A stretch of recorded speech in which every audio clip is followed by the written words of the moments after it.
I can't tell if this is centered or not.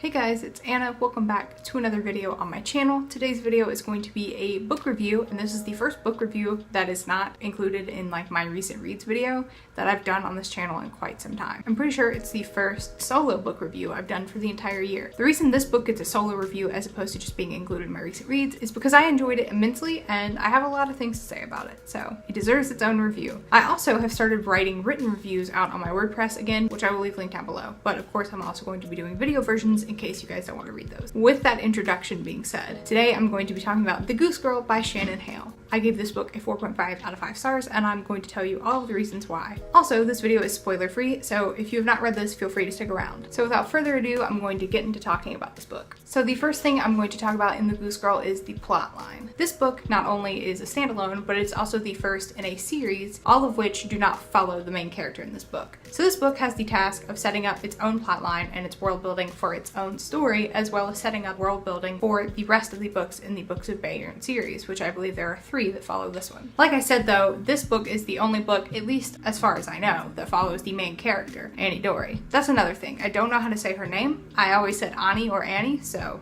I'll probably flip-flop within this video, but if I say those names, just know I'm talking about the main character. Even though it did have to carry the weight of doing the world building for both itself and the entire series, it really didn't feel bogged down with any exposition. The world building felt very smooth and was worked into the novel in parts where it felt like it should be worked in. It didn't ever get to a point where it felt like it was just info dumping, which was very nice and I appreciated, because sometimes fantasy books can get very info dumpy. You can kind of tell at some cases though that things are planted in this storyline that don't necessarily add to the storyline, so you are likely to assume that they'll pop up in other books within the series. But that being said though, the seeds that were planted for other books are not anything that would detract from the main storyline of this book. As for the particular storyline presented in this, we follow a princess named Annie Dory. The first part of the novel kind of follows her life as being a princess and how she doesn't really feel like she is one. It also follows her while she's getting to know her aunt and all of these stories, and this is where the magic system is introduced, which I will talk about later on. But it is in this first section of the novel with her aunt where the character really starts to hone in her magic abilities, which I'm not really sure if they're considered magic in this book. It's more of a language that is spoken, but I would consider it magic because it's kind of like a magical element. The main conflict of this plotline comes in when Annie Dory's mother decides to marry her off to a prince in an allied country in order to keep the peace with them. And it kind of just follows her journey going through there and then all of the things that unravel on the way. And that's kind of where the spoilers start, so that's where my general synopsis will end. I would say that for the most part, the storyline heavily revolves around politics, in the sense that it is kind of about this character and her journey as a princess and her marriage and stuff like that.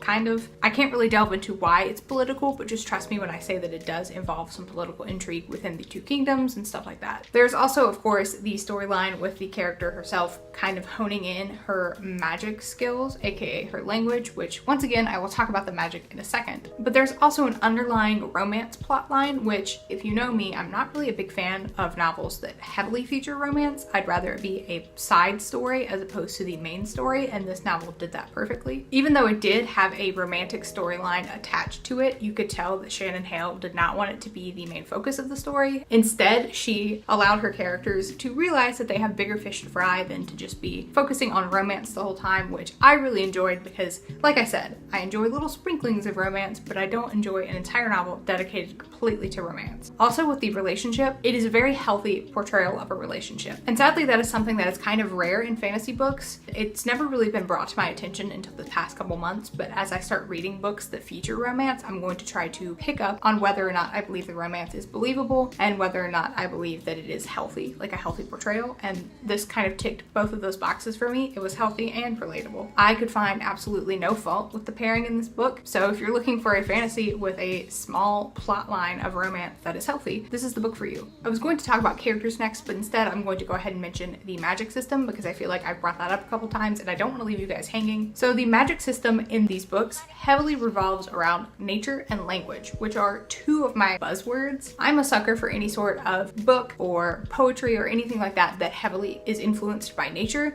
and this book is very heavily influenced by nature. So the magic system is all language based, like I just said, and it is basically each living organism on Earth, or even just elements of nature, have their own language, and some are harder for humans to learn than others, and some are born with the gift of being able to speak to certain animals, and our main character is born with the gift to speak to swans and later on learns to talk to geese. So that is a heavy element within the book. The magic in this novel, which once again, don't know if it's technically magic or not, but I will continue to call it that, is typically frowned upon by just normal everyday people. So the main character kind of keeps it hidden, but it is still heavily prevalent, especially in scenes where you see her by herself. And it's just very interesting. As someone who is an English major and loves writing and loves any sort of class where we study things that are written language, it was one of the best things about this book, in my opinion. It is also a way to bring magic into the story that I've never experienced before while reading a book. This is definitely like the first time I've ever read a book that heavily features language as the magical source. And I highly appreciated it for that reason, because it was like a breath of fresh air, something I had never read before. I feel like with magic systems, the same kind of cycle can be repeated, but with different twists added in. And this did a good job of presenting a whole new type of system that I'd never experienced before. So the last thing in this novel that I want to talk about is characters. Overall, I would say that the characters are very well developed, even the ones that you don't see that often. There will be characters that are present in the beginning of the novel and then you don't see them again until the end,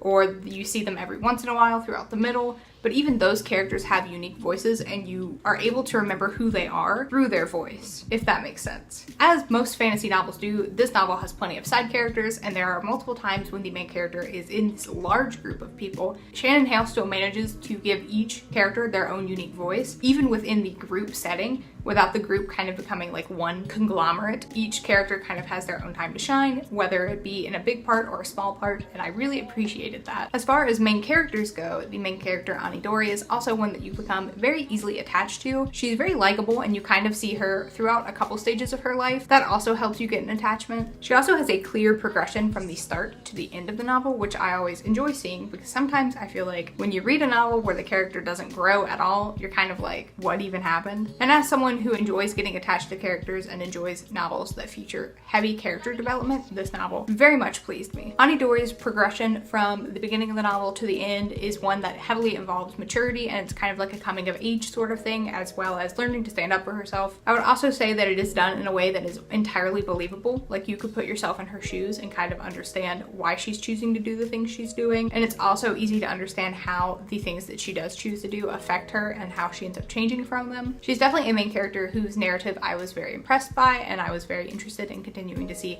what she had to say about things and how she did things. And the last thing on character that I'm going to talk about is that I like that Shannon Hale very casually wove in the character who I believe is the main character in the second book in the series, whose name is Inna. She's vibrantly voiced in this one. Knowing that the sequel is about her, I'm glad that she was able to be a prominent voice in this without becoming overbearing and overshadowing this main character. Alright guys, so that was my pretty quick, in my opinion, review of The Goose Girl by Shannon Hale. Like I said at the beginning, I gave it a 4.5 out of 5 stars. If you are looking for a fantasy novel that has very great characterization, a very interesting magical system, as well as a series that you can read without having to get attached to one set of characters, I would highly recommend this. As always, thank you guys for watching. If you have read this book, let me know in the comments what you thought about it. If you like this video, give it a like, and don't forget to go check out the written review that I posted. It is definitely a little more fleshed out and in-depth than this review was. And yeah, I'll see you guys next time I post a book video.